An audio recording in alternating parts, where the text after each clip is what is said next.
പഠിച്ചവനാ. പെങ്ങളെ, ഈമാൻ കാര്യത്തിൽ ആറാമത്തെ കാര്യം എന്തെന്നറിയുമോ?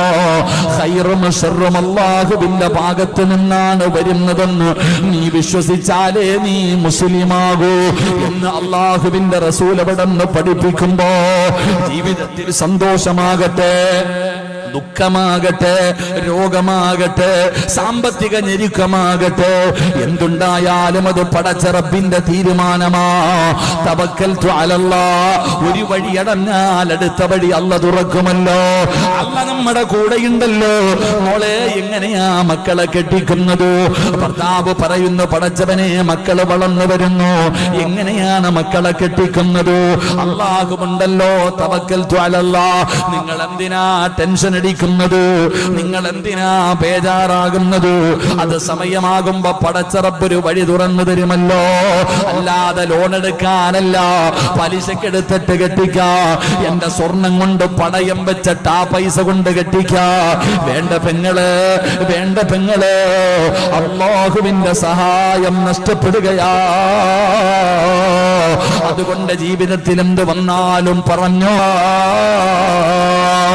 ഇത് അല്ലാഹു നിനക്ക് തരുന്ന അഞ്ചാമത്തെ പ്രതിഫലമാ. തവക്കൽതു അലല്ലാഹ് എന്ന് പറയുന്നവർക്ക് അല്ലാഹു കൊടുക്കുന്ന നാലാമത്തെ പ്രതിഫലം എന്തെന്നറിയുമോ? ഏത് പ്രതിസന്ധിയിലും പിടിച്ചു നിൽക്കാനുള്ള ശക്തിയാ. ഏത് പ്രതിസന്ധിയിലും പിടിച്ചു നിൽക്കാനുള്ള ശക്തിയാ. നമുക്ക് ദുആ ചെയ്യാം. അല്ലാഹുവിന്റെ പ്രവാചകൻ നബി Muhammad Mustafa ibn Umar bin Khattab റളിയല്ലാഹു തആല അൻഹു, സയ്യിദനാ ഉമർ ബിൻ ഖത്താബ് റളിയല്ലാഹു തആല അൻഹു ഖാല ഖാല റസൂലുള്ളാഹി സ്വല്ലല്ലാഹു അലൈഹി വസല്ലം ലൗ അന്നകും കുൻതും തതവക്കലൂന അലല്ലാഹി ഹഖ തവക്കുലു ലർസുഖതും കമാ തുർസുഖു തയ്ർ തഅദു ഖിമാസാ വതർഹു ബിതാലാ. എന്റെ പ്രിയപ്പെട്ടവരെ, നിങ്ങൾ പഠിക്കൂ. നിങ്ങൾ എന്തേ കാണാത്തത്? അല്ലാഹുവിൽ പരമേൽപ്പിക്കുന്ന ഒരു മനുഷ്യന് പടച്ച റബ്ബ് കൊടുക്കുന്ന അഞ്ചാമത്തെ പ്രതിഫലം എന്താ? നിന്റെ ഉപജീവനമുണ്ടല്ലോ, നിന്റെ കച്ചവടം. അല്ലാഹു നിന്റെ ഉപജീവനത്തിൽ ബർക്കത്ത് ചെയ്യുകയാ. അല്ലാഹു നിലനിർത്തി തരികയാ. എന്റെ പ്രിയപ്പെട്ടവരെ, റസൂലുള്ളാഹി തങ്ങൾ പറയുകയാണ്, നിങ്ങൾ കാണാറുണ്ടല്ലോ, രാവിലെ പ്രഭാതമായാൽ പക്ഷികൾ ഇങ്ങനെ കൂട്ടിൽ നിന്ന് പുറത്തേക്ക് ഇറങ്ങുകയാ. നാനാഭാഗങ്ങളിലേക്ക് പറക്കുകയാ. നാനാഭാഗങ്ങളിലേക്ക് പറക്കുകയാ. അവരന്നം തേടാ പോവുകയാണ്. ഒരു പക്ഷിയും പട്ടിണി കിടക്കുന്നില്ല. ലോകത്തുള്ള ഒരു പക്ഷിയും പട്ടിണി കിടക്കുന്നില്ല. കടലിൽ സഞ്ചരിക്കുന്നവർക്കറിയാ. പടച്ചവനെ, ഒരാഴ്ചകൾക്ക് മുമ്പ് ലക്ഷദ്വീപ് എന്ന് പറയുന്ന നാട്ടിലേക്ക് കടന്നു ചെന്നു. അവിടെ പട്ടിയില്ലല്ലോ, അവിടെ പാമ്പില്ലല്ലോ, പടച്ചവനെ കാക്കയില്ലല്ലോ, അവിടെ കള്ളില്ലല്ലോ. മുസ്ലിമീങ്ങൾ മാത്രം ജീവിക്കുന്ന 7 കിലോമീറ്ററോളം വീതിയുള്ള ലക്ഷദ്വീപ് എന്ന് പറയുന്ന നാട്ടിൽ ചെന്നിട്ട് ബോട്ടിലൂടെ ഇങ്ങനെ സഞ്ചരിക്കുമ്പോ ഈ ഹദീസിന് ഓർമ്മ വന്നു. ഈ ഹദീസ് മുകളിൽ ആകാശം 4 ഭാഗത്തും വെള്ളമാണ്. ആ സമയത്താണ് റബ്ബേ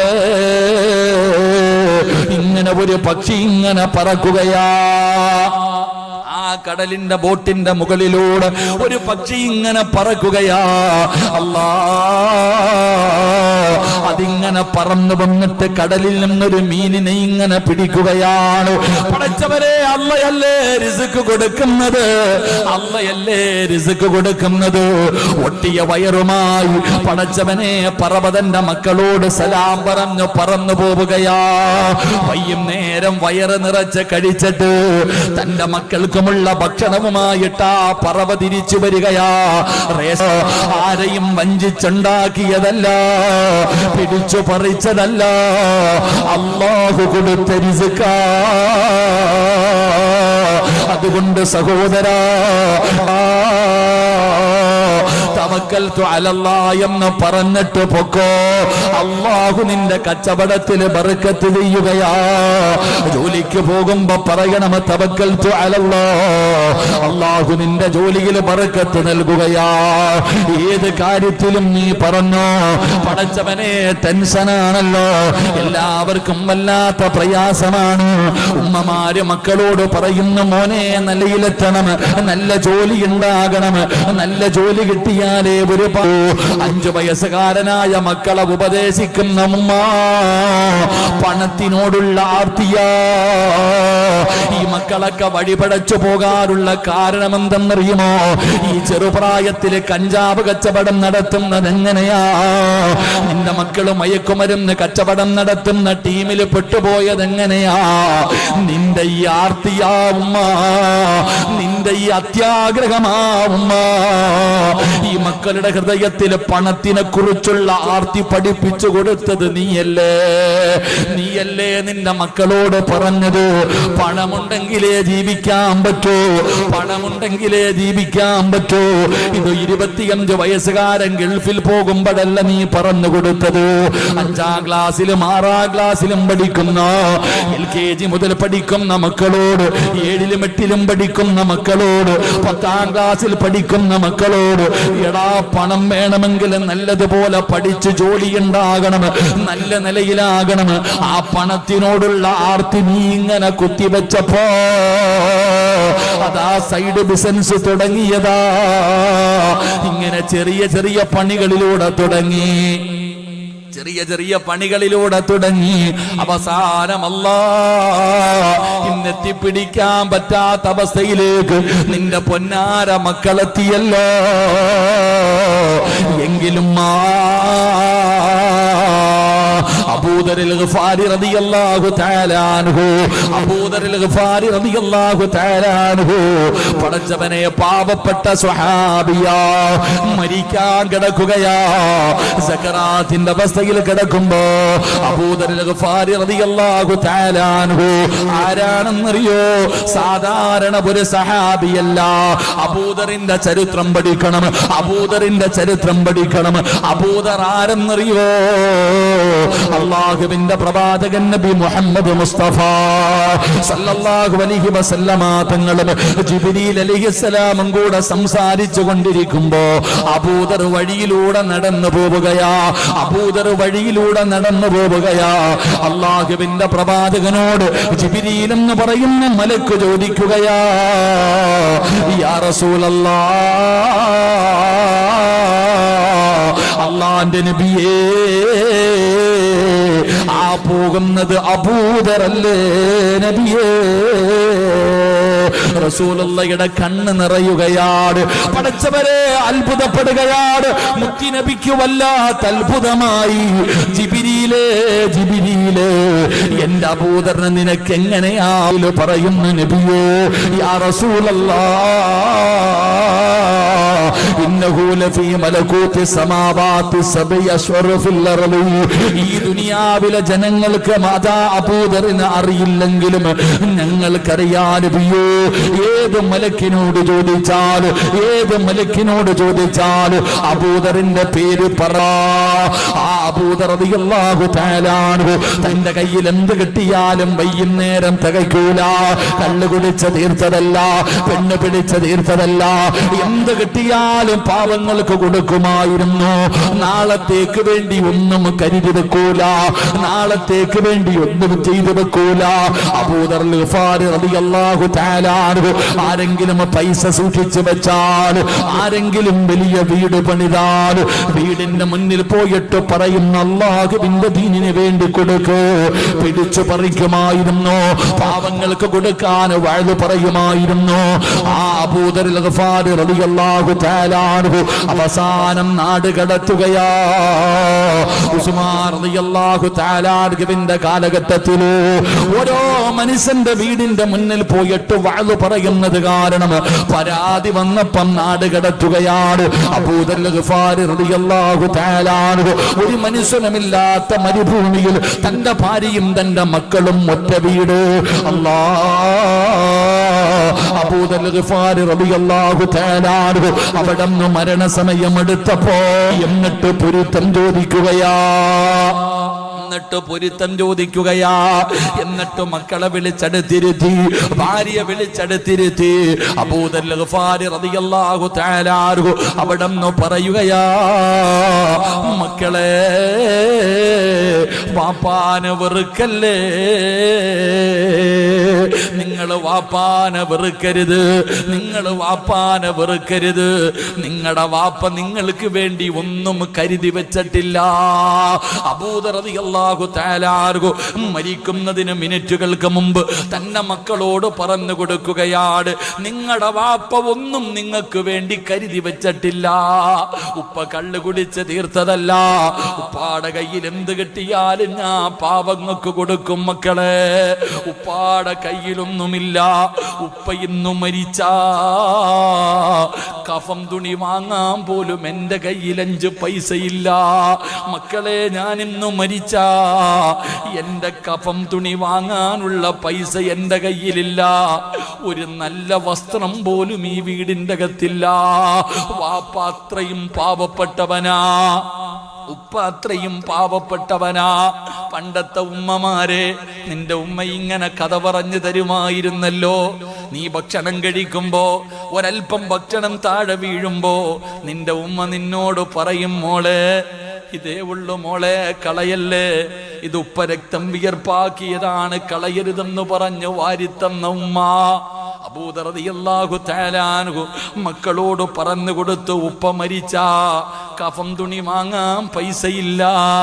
ഒരു നല്ല കീറാത്ത തുണി പോലും ഈ വീടിന്റെ അകത്തില്ല.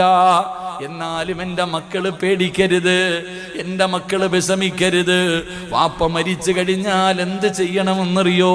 ഉപ്പാനെ കുളിപ്പിക്കണം, ഉപ്പാനെ കുളിപ്പിക്കണം. എന്നിട്ട് എന്നെ ചുമന്നു കൊണ്ടുപോയി വഴിയിൽ വെക്കണം. ജനങ്ങൾ നടന്നു വരുന്ന വഴിയിൽ എൻ്റെ ജനാസ കൊണ്ടുവച്ചിട്ട് നിങ്ങൾ കാത്തു നിൽക്കണം.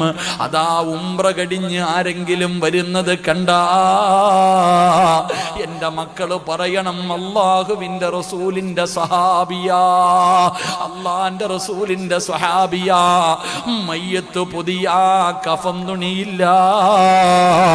നിങ്ങളുടെ കയ്യിലിരിക്കുന്ന ഇഹ്റാമിന്റെ വസ്ത്രത്തിൽ എന്നെ പൊതിയാൻ പറയണേ മക്കളെ.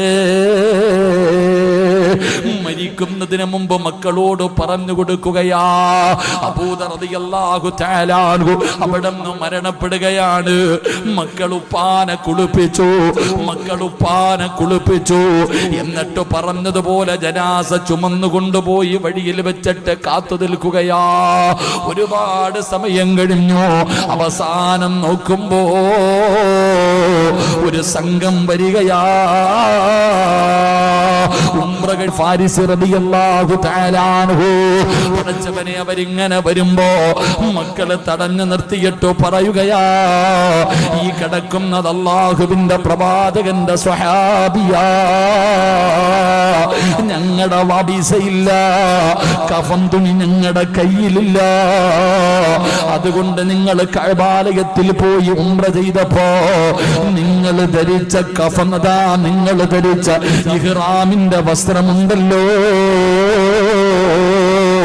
അതുകൊണ്ട് നിങ്ങളുടെ പിതാവിന് ഒന്ന് കഫൻ പൊതിഞ്ഞ് കബറടക്കുവോ?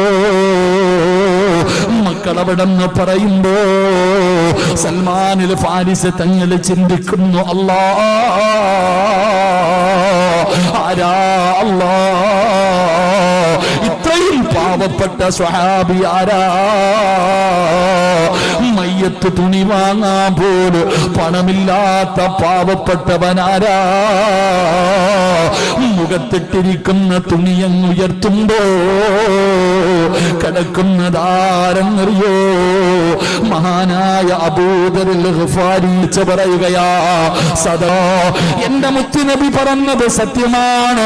ഒരു യുദ്ധത്തിന് വേണ്ടി തയ്യാറെടുത്ത് നിൽക്കുമ്പോ ഏറ്റവും അവസാനമാണ് അബൂദർ കടന്നു വരുന്നത്. ഏറ്റവും അവസാനമാണ് അബൂദർ കടന്നു വരുന്നത്. ആ സമയത്താണ് അല്ലാഹുവിന്റെ റസൂൽ പറഞ്ഞത്, അബൂദറെ, നീ തനിച്ചാണ് മരിക്കുന്നത്, നിന്നെ തനിച്ചാണ് ഖബറടക്കുന്നത്, നീ ഒറ്റയ്ക്കാണ് പരലോകത്തേക്ക് കടന്നു വരുന്നതെന്ന് ആദരവായ പ്രവാചകൻ നബി മുഹമ്മദ് മുസ്തഫ സല്ലല്ലാഹു അലൈഹി വസല്ലമ തങ്ങൾ പറഞ്ഞത് അബൂദർ റളിയല്ലാഹു തആല അൻഹുവിനെ കുറിച്ചാ. അംശം വേണ്ട, പട്ടിണിയാകുമെന്നുള്ള പേടി വേണ്ട. തവക്കൽതു അലല്ലാഹ്, നിന്റെ ജീവിതത്തിൽ പറയാ നീ തയ്യാറായ അല്ലാഹുവിന്റെ റസൂൽ പറയുകയാ, ലൗ അന്നകും കുന്തും തതവക്കലൂന അലല്ലാഹി ഹഖ തവക്കുലിഹി ലർസുഖതും കമാ തുർസഖുത്തൈ അല്ലാഹു നിന്റെ ഉപജീവനത്തിൽ ബർക്കത്ത് ചെയ്യുമെന്ന് ആദരവായ പ്രവാചകൻ നബി മുഹമ്മദ് മുസ്തഫ സല്ലല്ലാഹു അലൈഹി വസല്ലം. അല്ലാഹു നമുക്ക് ഈമാൻ നൽകി അനുഗ്രഹിക്കുമാറാകട്ടെ. എൻ്റെ പ്രിയപ്പെട്ട സഹോദരങ്ങളെ, പ്രവാചകൻ സല്ലല്ലാഹു അലൈഹി വസല്ലം തങ്ങൾ പഠിപ്പിക്കുകയാ, തവക്കൽതു അലല്ലാഹ്. മക്കളെ സ്കൂളിൽ വിട്, പഠിക്കാൻ വിട്, നല്ല കാര്യങ്ങൾക്ക് വിട്, തവക്കൽതു അലല്ലാഹ് എന്ന് പറഞ്ഞ് പഠിപ്പിക്ക്. എന്നിട്ട് മക്കൾക്ക് ഉപദേശം കൊടു. കഞ്ചാവ് കച്ചവടം നടത്താനല്ല, ആവശ്യമില്ലാത്ത കച്ചവടങ്ങൾ നടത്താനല്ല. നിങ്ങളുടെ മക്കൾക്ക് എന്തിനാ ചെറുപ്പത്തിൽ പൈസ? ഞാൻ ചോദിക്കുന്നത്, ഈ 15 വയസ്സുകാരൻ എന്തിനാ ഉമ്മ പൈസ? പിന്നെ വാപ്പ എന്ന് പറഞ്ഞ ഒരു സാധനം വീട്ടിയിരിക്കണ എന്തിനാ? 15 വയസ്സുകാരൻ മൊബൈല് വേണം, നീ ഉണ്ടാക്കിയിട്ട് വേടിയിരടാ. വാപ്പ പറയുക, നീ തന്നെ പൈസ ഉണ്ടാക്കിയിട്ട് മൊബൈൽ മേടിച്ചോ, നിന്റെ ചെലവിനുള്ളത് നീ തന്നെ കണ്ടുപിടിച്ചോ. കഞ്ചാവ് കച്ചവടത്തിന് പോകാതെ പിന്നെന്താ കുടിച്ചെടുക്കാൻ പറ്റുമോ? പിന്നെ വാപ്പ എന്ന് പറഞ്ഞ് നീ എന്തിനാ ജീവിക്കണേ? വാപ്പ ഗൾഫ് നാട്ടിൽ കിടന്ന് കുബൂസും വെള്ളവും കുടിച്ചുകൊണ്ട് കഷ്ടപ്പെടുമ്പോ സ്വന്തം മക്കളെ നോക്കാൻ പറ്റാതെ ഇറക്കി വിട്ട് നടക്കുന്ന ഉമ്മമാർ, രാത്രി നിങ്ങളുടെ ഈ റോഡിലൂടെ ഒന്ന് സഞ്ചരിക്കുക. നിങ്ങൾ രാത്രി ഇവിടെയുള്ള ഏതെങ്കിലും ഒരു കടയിൽ ഒരു 20-30 വയസ്സിന് മുകളിൽ പ്രായമുള്ള ഒരാളെയും നിങ്ങൾ കാണൂല. ഈ റോഡിന്റെ ഓരത്ത് കാണുന്ന കടകളിലും കടത്തിണ്ണകളിലും ഒരു 30 വയസ്സിന് മുകളിൽ പ്രായമുള്ള ആരെയെങ്കിലും കാണണമെങ്കിൽ മംഗലാപുരത്ത് നിന്ന് വണ്ടി കൊണ്ടുപോകുന്ന ലോറിയുടെ ഡ്രൈവറെ കാണണം, അതേ കാണൂ. അല്ലാതെ ഒരു 30 വയസ്സിന് താഴെ മുകളിലോട്ട് പ്രായമുള്ള ആരെയും അല്ലെങ്കിൽ വീട്ടിൽ പോയിട്ട് റൂമിനകത്ത് കിടക്കുന്നു എന്ന് നീ വിചാരിക്കുന്ന മക്കൾ അവിടെ ഉണ്ടോന്ന് പോയി നോക്ക്. ഓരോ ഉമ്മമാര് മക്കളുടെ കൈ, നമ്മളെങ്ങാനും നമ്മുടെ വീട്ടിലേക്ക് പോകാൻ താമസിച്ചാൽ നമ്മുടെ ഉമ്മ ഉറങ്ങോ? നമ്മുടെ ഉമ്മ ഉറങ്ങോ? നമ്മുടെ വാപ്പ ഉറങ്ങിയാലും ഉമ്മ ഉറങ്ങോ? ഉമ്മ ഇങ്ങനെ മോനെയും കാത്തിരിക്കുക. മോൻ എന്തേ ഒരു അനക്കം കേട്ടാ മോൻ വന്നോ എന്ന് പറഞ്ഞ് കാത്തിരിക്കും ഉമ്മ. നമ്മളെ വീട്ടിലേക്ക് രാത്രി താമസിച്ച് കയറിപ്പോയാ ഉമ്മ വഴക്ക് പറയും, ഇവിടെ പോയിരുന്നടാ ഇത്രയും നേരം. അവിടെ ഇവിടെയും കൂട്ടുകാരുടെ കൂടെ നടന്നിട്ട് ഉറക്കം ഒഴിഞ്ഞു, വല്ലതും തിന്നോ മോനെ, വല്ലതും കഴിച്ചോ മോനെ? ഉമ്മ ചോദിക്ക. രാത്രി 11 മണിക്ക് 12 മണിക്ക് വീട്ടിൽ കയറി ചെല്ലുമ്പോ ഉമ്മ വന്നിട്ട് വഴക്ക് പറഞ്ഞിട്ടും ഉമ്മയുടെ തലയിൽ കിടക്കുന്ന ഷാളെടുത്തിട്ട്, എൻ്റെ മോന് പടച്ചവനെ തണുപ്പ് വല്ലതും പറ്റിയോ, മഞ്ഞു വീണില്ലേ, പനി പിടിക്കൂലേ എന്ന് പറഞ്ഞ് തല തടകി തന്ന് വീട്ടിൽ കയറ്റിയിട്ട് ചോദിക്കാം, മോനെ വല്ലതും കഴിച്ചോടാ, ഉപ്പാനെ വിളിക്കണ്ട വാ എന്ന് പറഞ്ഞുകൊണ്ട് ഭക്ഷണം തന്ന് വളർത്തുമായിരുന്നു നമ്മുടെ ഉമ്മ. പോലും കൊടുത്തിരിക്കുക, നീ എപ്പോഴെങ്കിലും വന്ന് തുറന്ന് കയറിക്കോളാൻ. അള്ളാഹു നമുക്ക് ഈമാൻ നൽകുമാറാകട്ടെ. എന്നിട്ട് നമ്മുടെ മക്കൾ വഴിപിടച്ചു പോകുമ്പോൾ നെഞ്ചത്തടിച്ചിട്ടും പറഞ്ഞിട്ടും കാര്യമില്ല സഹോദരി. നിന്നെ ഒന്നും അല്ല വെറുതെ വിടുമെന്ന് നിങ്ങൾ ആരും കരുതണ്ട. 5 നേരം നിസ്കരിക്കുന്ന പള്ളിയുടെ സെക്രട്ടറിയും പ്രസിഡന്റും ഒക്കെ ആയ ഉപ്പമാരൊക്കെ കേട്ടോ, നീയൊക്കെ വെറുതെയാ. ഈ നിസ്കാരവും ഈ നിസ്കാരത്തഴമ്പും ഈ ഇബാദത്തും കൊണ്ട് നിങ്ങൾ രക്ഷപ്പെടുമെന്ന് കരുതുന്നുണ്ടെങ്കിൽ നിന്നെ ഒന്നും അല്ല ഒരിക്കലും വെറുതെ വിടൂല. അള്ളാഹു നിങ്ങളെ ഒരുത്തനെയും വെറുതെ വിടൂല. നാളെ പരലോകത്തിലെ ഏറ്റവും നശിച്ച 3 വിഭാഗമാ. കള്ളുകുടിക്കുന്നവനും വ്യഭിചരിക്കുന്നവനുമല്ല. അള്ളാഹുവിന്റെ കോടതിയിൽ അള്ളാഹു ഒന്ന് കരുണ പോലും കാണിക്കാത്ത 3 വിഭാഗം. അതിലെ ഒരു വിഭാഗം വാപ്പയാ. തൻ്റെ മക്കള് തെറ്റ് ചെയ്യുന്നത് കണ്ടിട്ട് ആ തെറ്റ് തിരുത്താത്ത വാപ്പ, നിനക്ക് എവിടൊക്കെ തഴമ്പുണ്ടെങ്കിലും നീ എത്ര ഹജ്ജ് ഉംറയും ചെയ്തവനാണെങ്കിലും അല്ല നിന്നെ വെറുതെ വിടത്തില്ല. അള്ളാഹു കാത്തിരക്ഷിക്കുമാറാകട്ടെ. അള്ളാഹു വെറുതെ വിടുമെന്ന് നിനക്ക് തോന്നുന്നുണ്ടോ? വിടത്തില്ല റബ്ബ് നിന്നെ. നിന്നെയായിരിക്കും ആദ്യം നരകത്തിലിടുന്നത്. അള്ളാഹു കാത്തുരക്ഷിക്കുമാറാകട്ടെ. അതുകൊണ്ടാണ് മഹാനായ സയ്യിദുനാ ഉമർ ഇബ്നുൽ ഖത്താബ് റളിയല്ലാഹു തആല അൻഹു മക്കളെ ഉപദേശിച്ചത്. മക്കൾ നന്നാകാൻ വേണ്ടി നിസ്കരിക്കാൻ പോലും പോകാതെ കിടക്കുന്ന മക്കളുണ്ട്. നിസ്കരിക്കാതെ കിടന്നുറങ്ങുന്ന മക്കൾ, എന്തേ നിങ്ങൾ ഖുർആൻ ഓതി നോക്കാത്തത്? നിങ്ങൾ എന്തിനെത്ര ടെൻഷനും ബേജാറാവണത്? എന്തിനെത്ര പേടിക്കണേ? കുടുംബ പ്രാരാബ്ദങ്ങൾ നിന്റെ തലയിൽ വീഴുന്നുള്ള പേടി എന്ന് നീയാണോടെ മനുഷ്യ ഉണ്ടാക്കണേ? അതെന്താ ഇതുവരെ തിരിയാത്ത? എന്താ ഉസ്താദെ, ഞാൻ ഒരു ദിവസം ജോലിക്ക് പോയില്ലെങ്കിൽ എൻ്റെ ഭാര്യയ്ക്ക് ആര് ഭക്ഷണം കൊടുക്കും? എൻ്റെ മക്കളെ ആര് കെട്ടിക്കും? എൻ്റെ മക്കളെ ആര് നോക്കും? എടാ, നീ മരിച്ച ആര് നോക്കൂടാ? അതെന്താ ചിന്തിക്കാത്ത? ഒരു ദിവസം നീ ജോലിക്ക് പോയില്ലെങ്കിൽ നിന്റെ കുടുംബം പട്ടിണിയാകുമെന്ന് നീ വിശ്വസിക്കുന്നെങ്കിൽ ഞാൻ ചോദിക്കട്ടെ, നീ ചത്ത ആര് നോക്കും നിന്റെ പെണ്ണും പിള്ളേ? ചിന്തിക്കുക. അള്ളാഹു ഈമാൻ നൽകുമാറാകട്ടെ. ഇത്തിരി കടുത്തു പോയാലും നിങ്ങൾ ക്ഷമിക്കണം. അള്ളാഹു പുറത്തേരുമാറാകട്ടെ. ഞാൻ ചോദിച്ചത്, എന്ത് നിങ്ങൾ ചിന്തിക്കാത്ത? അള്ളാഹു ചിന്തിക്കാൻ ഇറച്ചി കോഴിയെ പോലെ ഇങ്ങനെ നടന്നാൽ പോരാ, ചിന്തിക്ക്. അള്ളാഹ് പറഞ്ഞില്ലേ ഖുർആനിൽ ഒരുപാട് സ്ഥലങ്ങളിൽ ചിന്തിക്കാൻ. വെറുതെ വയലും കേട്ടിട്ട് എന്തൊക്കെയോ ഓളം കാണിച്ചിട്ട് പോകുന്നതിൽ കാര്യമില്ല. ചിന്തിക്ക്. അള്ളാഹു ചിന്തിക്കാൻ ഭാഗ്യം തരുമാറാകട്ടെ.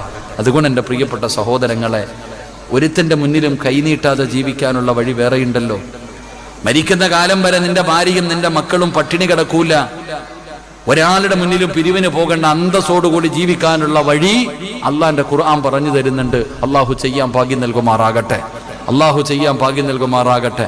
ഇൻഷാ അള്ളാഹ് 10:30 എന്ത് വേണം? അള്ളാഹു പറയുന്നു, നീ ഒരു ടെൻഷനും അടിക്കണ്ട, ഒരു ബേജാറും നിനക്ക് വേണ്ട. മരിക്കണ കാലം വരെ നീയും നിന്റെ കുടുംബവും ഭക്ഷണം കഴിച്ച് സന്തോഷത്തോടെ ജീവിച്ച് സന്തോഷത്തോടെ മരിച്ച് നല്ലവരുടെ കൂടെ സ്വർഗത്തിൽ ഒരുമിച്ച് കൂടാം. അള്ളാഹു ഭാഗ്യം തരുമാറാകട്ടെ. അള്ളാഹു ഭാഗ്യം തരുമാറാകട്ടെ. എന്റെ പ്രിയപ്പെട്ട സഹോദരങ്ങൾ, ഇങ്ങോട്ട് നോക്ക്. എന്തിനാ പേടി? എന്തിനാ പേടിക്കണത്? ഉസ്താദ്, എന്റെ ഭാര്യ പട്ടിണിയാവും, എന്റെ മക്കള് പട്ടിണിയാകും.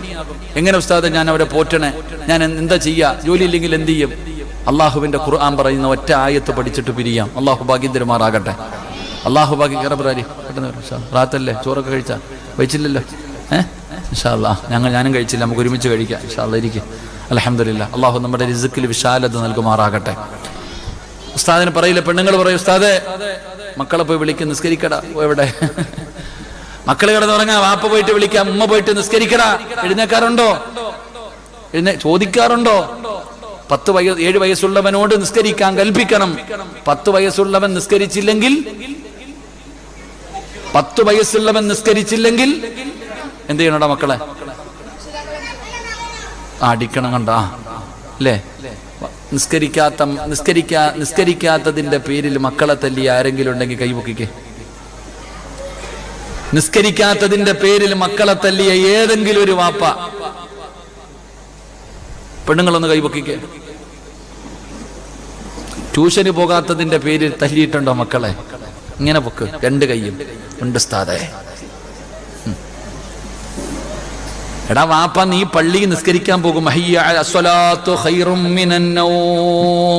ബാങ്ക് വിളി കേട്ടിട്ട് നീ പോവാ.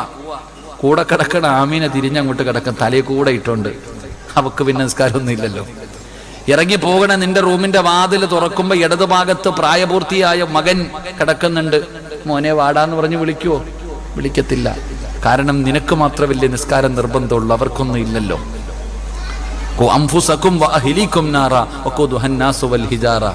നീ ഒറ്റയ്ക്കല്ല പോണ്ടത്. പോകുമ്പോ ആമിനായി മക്കളെയും കൂടെ കൊണ്ടുപോ. അള്ളാഹു ഭാഗ്യം തരുമാറാകട്ടെ.